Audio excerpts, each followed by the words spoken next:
Frères et sœurs bien-aimés, aujourd'hui nous allons plonger ensemble dans une vérité profonde, mais souvent oubliée, la bataille invisible entre la lumière et les ténèbres. Nous vivons dans un monde où ce que nous voyons avec nos yeux n'est qu'une partie de la réalité. Il existe un autre plan, un monde spirituel, où se déroulent des combats qui influencent nos vies, nos familles, nos nations et même nos pensées. La Bible nous ouvre les yeux sur cette dimension. Dans Éphésiens 6h12, il est écrit : « Car nous n'avons pas à lutter contre la chair et le sang, mais contre les dominations, contre les autorités, contre les princes de ce monde de ténèbres, contre les esprits du mal dans les lieux célestes. » Ce verset nous rappelle que nos véritables adversaires ne sont pas des personnes. Non, la vraie lutte ne se passe pas contre nos voisins, nos collègues, ou même contre ceux qui nous font du mal. La véritable bataille est spirituelle. Elle se joue contre les puissances invisibles qui cherchent à éloigner les enfants de Dieu de la vérité, de la paix et de la lumière de Christ. Oui, cette lutte est réelle, et parfois nous en ressentons les effets dans nos vies quotidiennes, découragement, oppression, luttes intérieures, attaques contre nos familles, confusion dans nos pensées. Mais je veux que tu saches aujourd'hui que tu n'es pas seul dans ce combat. Étincelle. La bonne nouvelle, c'est que Dieu combat pour ses enfants. Quand tu pries, quand tu lèves les yeux vers le ciel, quand tu choisis de marcher par la foi, le Seigneur se lève pour toi. Dans l'invisible, ces anges sont envoyés pour te protéger, pour t'éclairer, pour briser les chaînes que l'ennemi veut placer autour de toi. Ce message n'est pas là pour te faire peur, mais pour t'ouvrir les yeux. Oui, l'ennemi est réel, mais la victoire appartient déjà à Jésus-Christ. Il a triomphé à la croix et il nous appelle à marcher dans cette victoire. Alors, dans les prochaines minutes, nous allons découvrir ensemble comment rester ferme dans cette bataille, comment utiliser l'arme puissante de la prière, et comment vivre chaque jour avec la certitude que Dieu combat pour toi. La réalité de la guerre spirituelle. Depuis le commencement de l'humanité, depuis le Jardin d'Éden, l'ennemi de nos âmes essaie de détourner le peuple de Dieu de son Créateur. Son arme principale, ce n'est pas d'abord la violence physique, mais la tromperie. Jésus lui-même a dit dans Jean 8h44 que le diable est menteur et père du mensonge. Dans le jardin, il a trompé Ève par des paroles subtiles. Dieu a-t-il réellement dit ? Voilà son premier plan, semer le doute dans le cœur de l'homme, pour l'éloigner de la vérité de la parole de Dieu. Et depuis ce jour, ses tactiques n'ont pas changé, il cherche toujours à tromper, à lier et à décourager les enfants de Dieu. Beaucoup pensent que leurs problèmes viennent uniquement de circonstances humaines, de mauvaises personnes ou de situations injustes. Mais la Bible nous dit clairement, nous n'avons pas à lutter contre la chair et le sang, Éphésiens 6h12. Autrement dit, ton vrai ennemi n'est pas ton voisin, ni ton collègue, ni même celui qui t'accuse ou te critique. Le vrai combat se déroule dans l'invisible. Et c'est là que beaucoup de croyants échouent, parce qu'ils combattent avec leurs propres forces, leurs émotions, leurs arguments. Mais ce n'est pas avec les armes humaines que nous remportons la victoire. C'est avec la foi, avec la prière, avec la parole de Dieu, et avec l'aide des anges que le Seigneur envoie pour nous. Regardons ensemble un passage puissant du livre de Daniel. Dans Daniel 10, 12-13, l'ange du Seigneur lui dit : Dès le premier jour où tu as eu à cœur de comprendre et de t'humilier devant ton Dieu, tes paroles ont été entendues. Et moi, je suis venu à cause de tes paroles. Mais le chef du royaume de Perse m'a résisté 21 jours.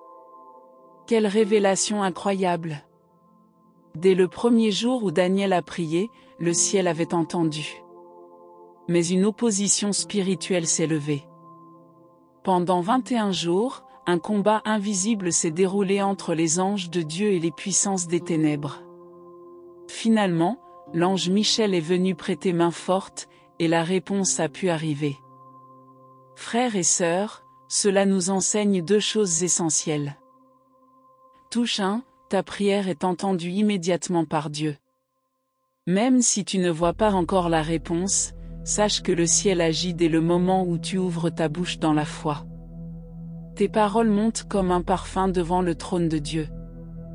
Touche 2, il peut y avoir un combat spirituel qui retarde la manifestation visible de la réponse.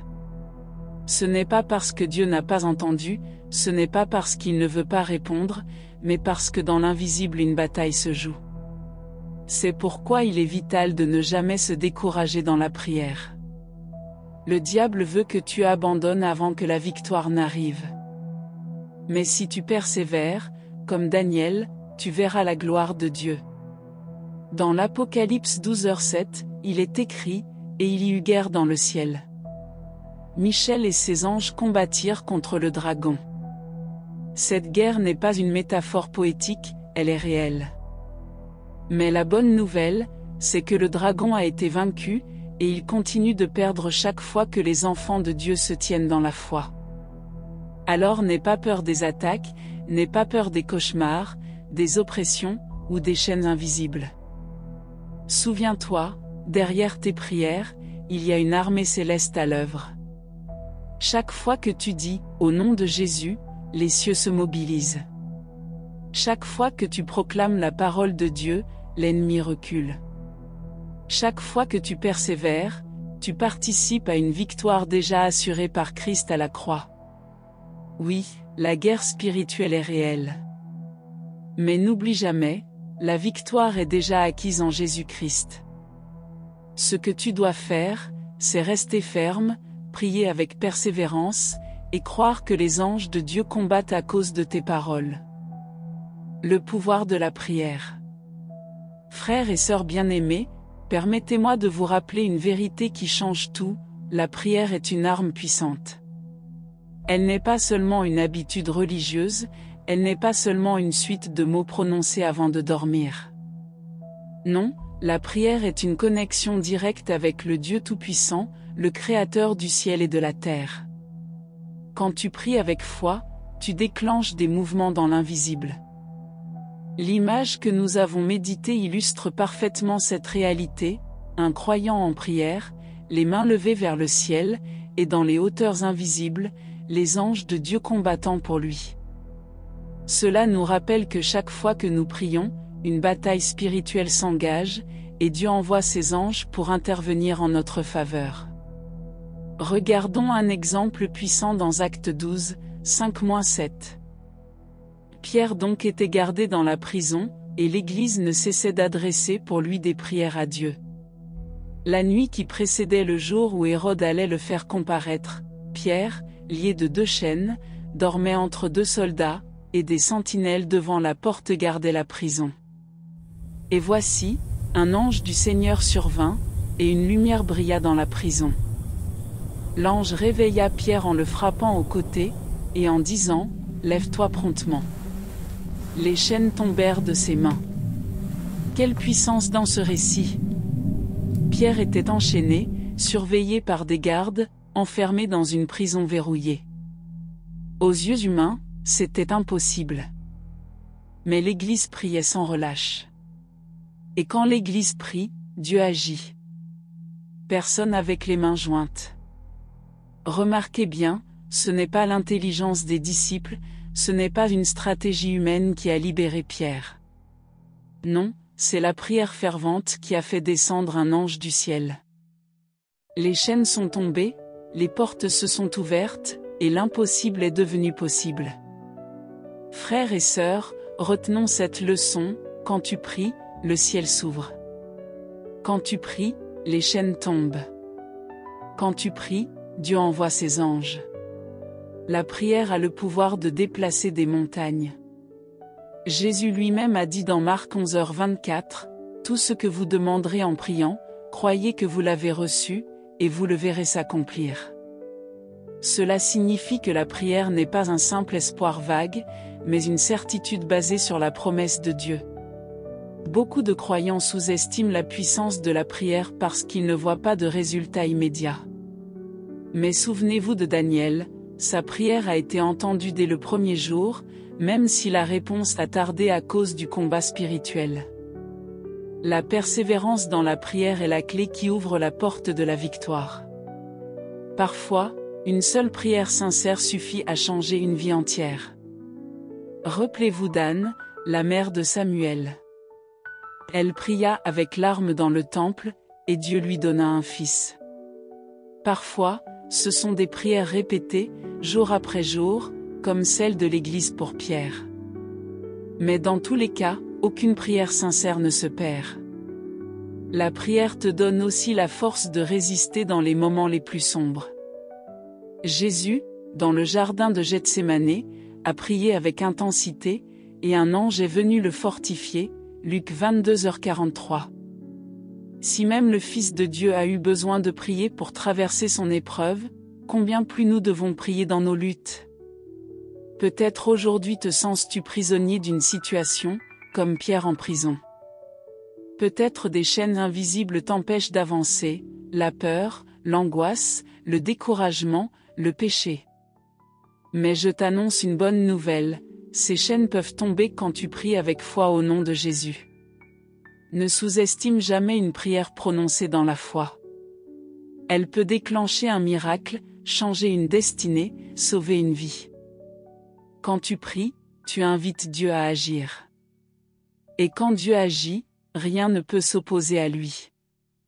Alors, frères et sœurs, n'abandonnez jamais la prière.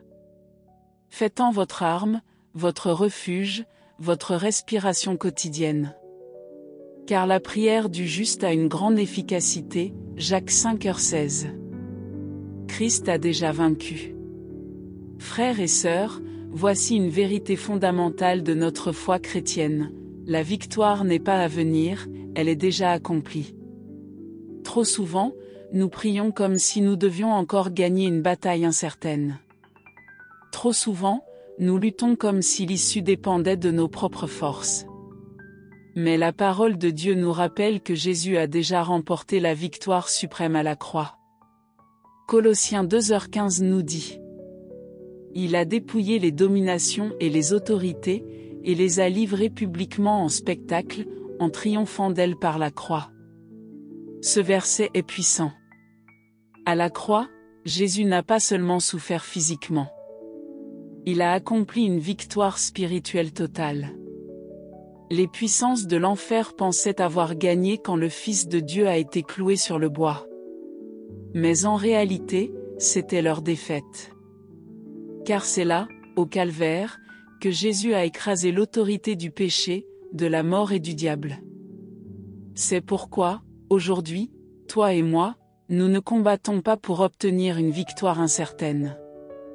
Nous combattons à partir d'une victoire déjà acquise. Chaque fois que tu dis « Au nom de Jésus », tu t'appuies sur cette victoire définitive. Chaque fois que tu déclares la parole de Dieu, tu rappelles à l'ennemi qu'il est déjà vaincu. Beaucoup de croyants vivent dans la peur parce qu'ils voient les ténèbres autour d'eux. Mais je veux que tu comprennes ceci, l'ennemi peut encore rugir, il peut encore menacer, mais son pouvoir a été brisé à la croix. Il est comme un lion enchaîné, bruyant, mais limité. Sa fin est déjà scellée. Hébreux 2, 14-15 dit: Ainsi donc, puisque les enfants participent au sang et à la chair, lui aussi y a également participé, afin que, par la mort, il anéantit celui qui a la puissance de la mort, c'est-à-dire le diable, et qu'il délivra tous ceux qui, par crainte de la mort, étaient toute leur vie retenus dans la servitude. Voyez-vous? Par sa mort, Jésus a anéanti le diable et a libéré ceux qui vivaient dans la peur. Voilà pourquoi nous pouvons prier avec assurance. Nous n'espérons pas une victoire future, nous proclamons une victoire déjà remportée. Lorsque tu es confronté à une épreuve, ne prie pas comme une victime, mais comme un vainqueur en Christ. Lorsque l'ennemi essaie de t'intimider, rappelle-lui Colossiens 2h15, il a été dépouillé, désarmé, exposé publiquement comme un perdant. Lorsque tu sens les chaînes du péché, rappelle-toi que Jésus les a déjà brisées par son sang. À la croix, Jésus a dit, « Tout est accompli », Jean 19h30. Ce n'était pas seulement la fin de sa souffrance, c'était l'annonce de la victoire finale. Tout est accompli signifie que le prix est payé, que le pardon est offert, que la réconciliation est faite, que la victoire est assurée. Alors, marche dans cette assurance. Tu n'es pas en train de te battre pour survivre, tu es en train de manifester une victoire déjà gagnée. Dans Apocalypse 12h11, il est écrit: Ils l'ont vaincu à cause du sang de l'agneau et à cause de la parole de leur témoignage. Le sang de Jésus est ton arme, sa croix est ton triomphe, sa résurrection est ta garantie. Frères et sœurs, n'oubliez jamais, nous ne combattons pas pour obtenir la victoire, nous combattons depuis la victoire de Jésus-Christ. Voilà pourquoi tu peux avancer avec assurance, pourquoi tu peux prier sans crainte, pourquoi tu peux déclarer avec foi, « Je suis plus que vainqueur par celui qui m'a aimé » Romains 8h37. La croix est notre drapeau de victoire. Le tombeau vide est notre assurance. Et Jésus vivant est notre roi éternel. Appel à la foi et à la confiance. Frères et sœurs bien-aimés, peut-être que tu traverses aujourd'hui une période de silence de la part de Dieu.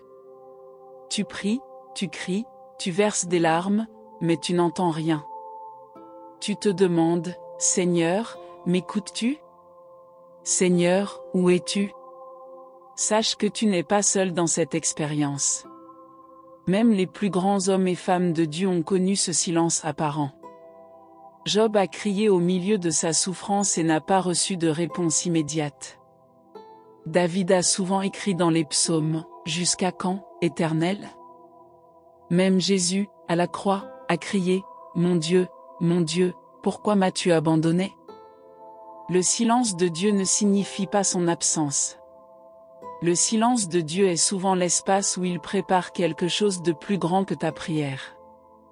Là où tu ne vois rien, il est en train d'agir. Là où tu crois que rien ne bouge, son plan s'accomplit. Ésaïe 55, 8-9 nous rappelle. Car mes pensées ne sont pas vos pensées, et vos voix ne sont pas mes voix, dit l'Éternel. Autant les cieux sont élevés au-dessus de la terre, autant mes voix sont élevées au-dessus de vos voix, et mes pensées au-dessus de vos pensées.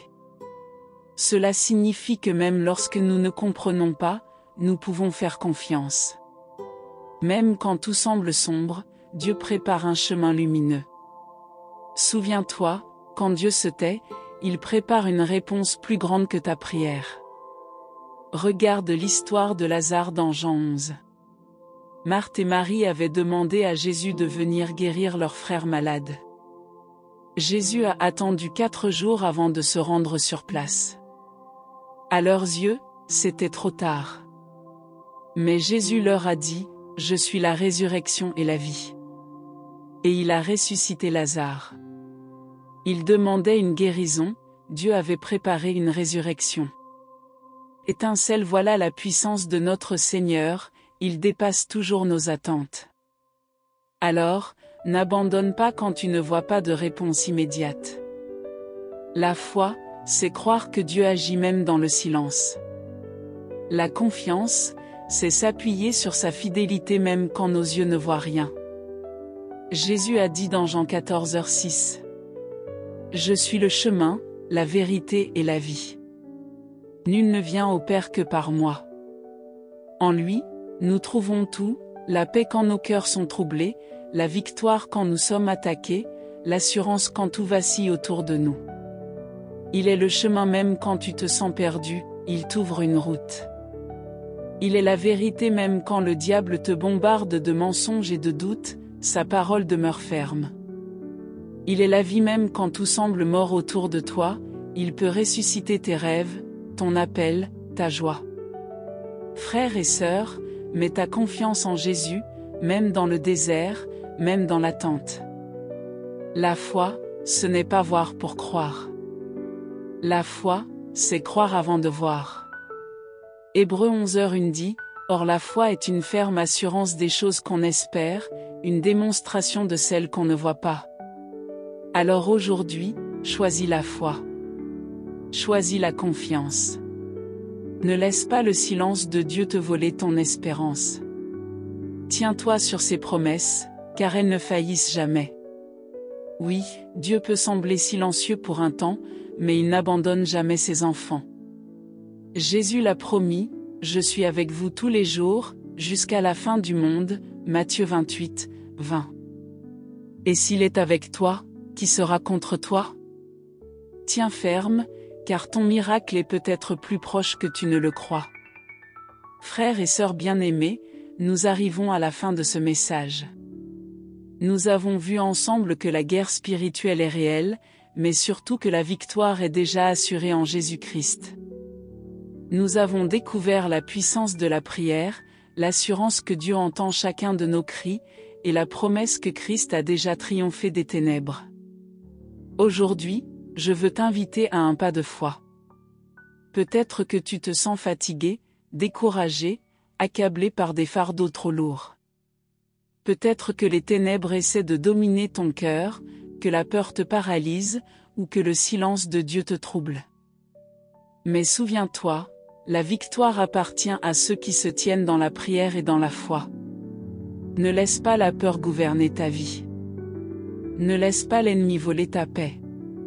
Tu n'es pas seul dans le combat, Jésus est avec toi, et ses anges combattent pour toi. Tout ce que tu as à faire, c'est de remettre ta vie, tes luttes, tes inquiétudes entre ses mains percées de clous. Car celles-ci ne sont pas des mains de faiblesse, mais des mains de victoire et de salut. La croix est la preuve que tu es déjà aimé, déjà pardonné, déjà libéré. La résurrection est la preuve que ton avenir n'est pas entre les mains du diable, mais entre les mains du Dieu vivant. Alors maintenant, unissons-nous dans la prière. Si tu le peux, ferme les yeux, ouvre ton cœur, et répète ces paroles avec foi. Et Seigneur Jésus, je viens devant toi aujourd'hui. Je crois que tu es mort et ressuscité pour moi. Je crois que tu as vaincu les ténèbres et que tu es ma victoire. Aide-moi à rester fidèle dans la prière, à marcher dans ta lumière et à ne jamais oublier que tu combats pour moi. Je choisis aujourd'hui de placer toute ma confiance en toi, car tu es le chemin, la vérité et la vie. Au nom puissant de Jésus, Amen. Frères et sœurs, garde cette assurance, tu n'es pas seul. Jésus est avec toi, sa lumière brille sur toi, et ta victoire est déjà écrite dans le ciel.